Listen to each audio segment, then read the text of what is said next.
Hello अनि नमस्ते सबैजनालाई। के सबैजना सन्चै आरामै हुनुहुन्छ होला? म पनि एकदम सन्चै आरामै छु। आज छुट्टीको दिन अनि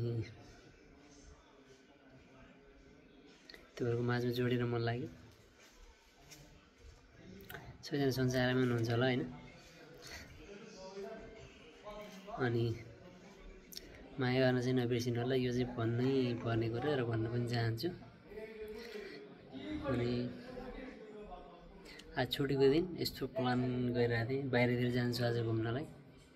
बिहानै उठ्छु, फ्रेस हुन्छु अनि टक्क बाहिरतिर घुम्न निस्किन्छु भन्ने यस्तो प्लान थियो। अनि यो एउटा उखान चाहिँ नि अभागीको खाने बेलामा रिस उठ्छ कि के भन्छ नि, त्यस्तै भइदियो। सो उठेर चाहिँ अब फ्रेस भएर निस्किनुपर्छ भन्ने बेला मौसमले च्यालेन्ज गरिदियो है। बर्खै लागे जस्तो भइदियो यहाँ पनि।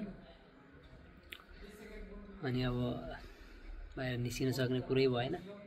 यहाँ अहिले चाहिँ रुमको बाहिर बसिरहेको छु टक्क लाएर। मौसम खुल्यो भने चाहिँ निस्किन्छु अझै पनि भन्ने छ। हेरौँ के हुन्छ।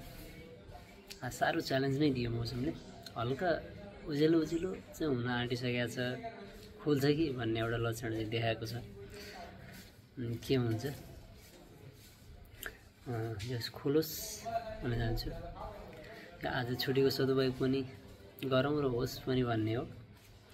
अब खुल्दै खुलेन भने पनि ठिकै छ, सुतेरै बिताइदिउँला। जोड्दै जानु होला, हेर्दै जानु होला के हुन्छ यस पछाडि। है त त्यसका बाजे मौसमले त फेरि खुल्छ कि जस्तो भएर आएको थियो। फेरि मात्र हुन थालिसक्यो। यस्तो छ, आकाशतिर यस्तो छ, घाम लाग्छ जस्तो त गर्छ, फेरि अँध्यारो भइदिन्छ। हेर्नु यस्तो छ बाहिरको मौसम।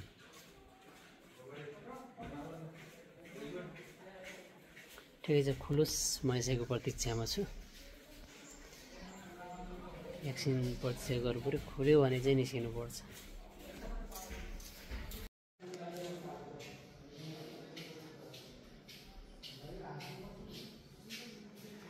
अब चाहिँ खुल्ने छाँटकाँट नदेखाएकै हो कि भन्ने पनि छ। अब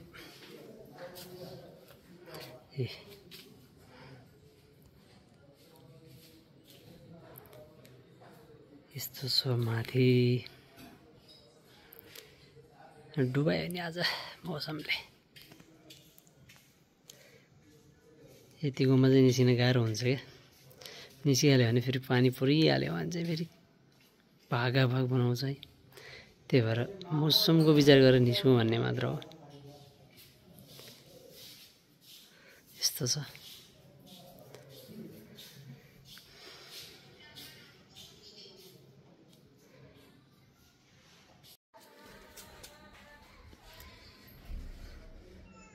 भनिन्छ नि भाग्यमा छैन भने केही पनि हुँदैन। त्यस्तै भइदियो। यो मौसमको कुरो त हुँदै हुँदैन साथीहरू होइन।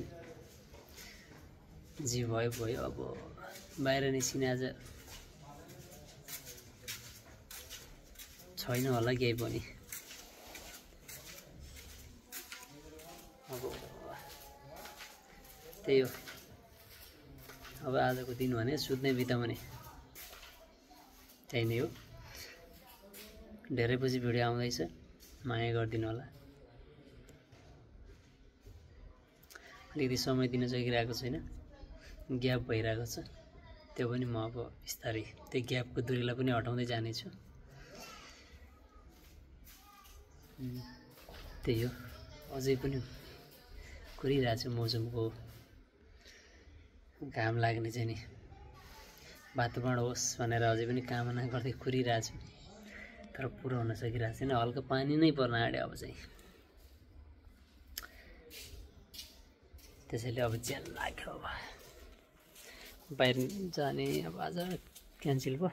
यस्तो छ,